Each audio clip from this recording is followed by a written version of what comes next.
जी नमस्कार। जैसा कि आप जानते हैं कि भोजपुर जिला में चौड़ी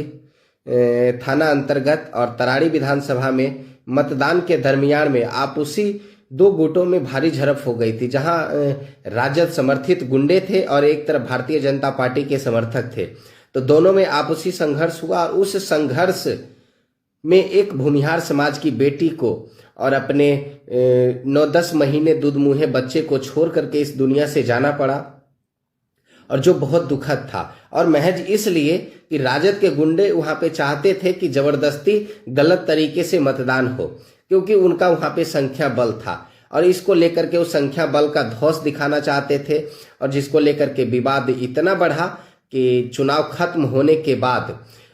उस गांव से एक भूमिहार समाज की बेटी और एक भूमिहार समाज का लड़का यानी देवर भाभी अपने भतीजे के यानी 9 महीने 10 महीने का बच्चा को इलाज करा करके जब बाजार हॉस्पिटल से मार्केट से घर आ रही थी, इसी दरमियान में वहां के राजद समर्थित गुंडों के द्वारा उनके ऊपर गोली चला दिया जाता है और गोली उस महिला के यहाँ पे लगता है, जाके गाल पे, और जब लगने के बाद तो वहीं पे स्पॉट डेथ हो जाता है। लेकिन उनकी हिम्मत को समझिए कि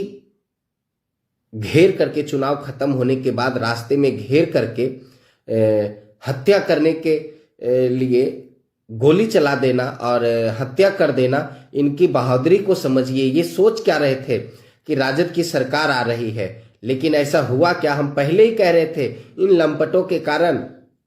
हमारे बिहार में जातीय उन्माद फैलेगा, और ये सब लोग समझे, और जिसका नतीजा रहा कि राजद का औकात घुटनों पे आ गया। लेकिन खैर एक बात की खुशी भी है कि जो अपराध में शामिल लोग थे,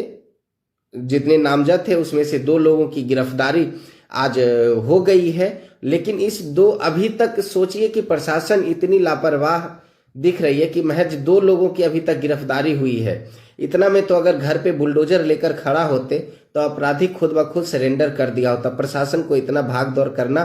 नहीं पड़ता। लेकिन खैर प्रशासन क्यों इतनी बेबस और लाचार दिख रही है तो समझने की बात है।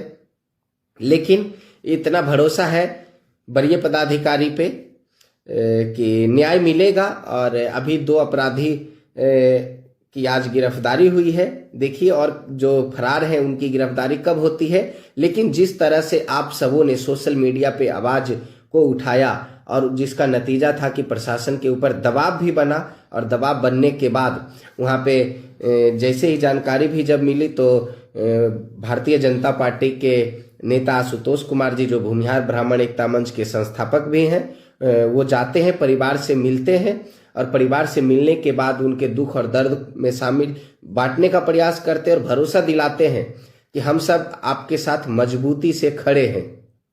घबराना नहीं है। अपराधी जिस भाषा में समझेगा हम समझाने के लिए तैयार हैं, हम उससे कमजोर नहीं हैं। अगर उसको लगता है कि संख्या बल का घमंड है तो हम कम भी हैं लेकिन कमजोर नहीं हैं, उस सब पर भारी हैं। तो इस तरह से बातें कह करके और इस परिवार के लोगों को इतनी सांत्वना दे करके आए थे कि आप घबराइएगा नहीं, दुख में पूरे बिहार के लोग आपके साथ खड़े हैं। और सोशल मीडिया के माध्यम से या जो लोग वहां पे जा करके सहयोग करना चाह रहे थे, किए भी और कर भी रहे हैं, और उनके घर पे भी जा करके, और जो सोशल मीडिया के माध्यम से समर्थन देना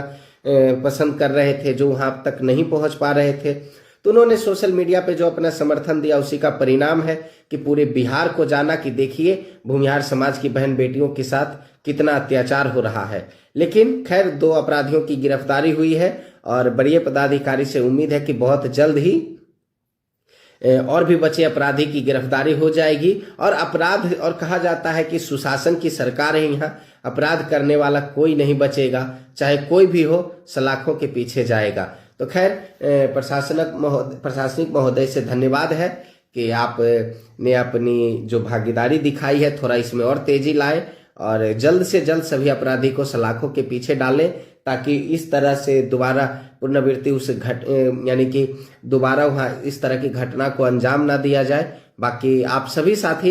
इस वीडियो को थोड़ा शेयर भी करें, लोगों तक पहुंचाएं, ताकि और लोगों को भी जानकारी हो सके, और भी जो अपडेट होंगे इस घटना को लेकर के हम आप तक पहुंचाते रहेंगे। तब तक के लिए जुड़े रहे मेरे साथ। धन्यवाद।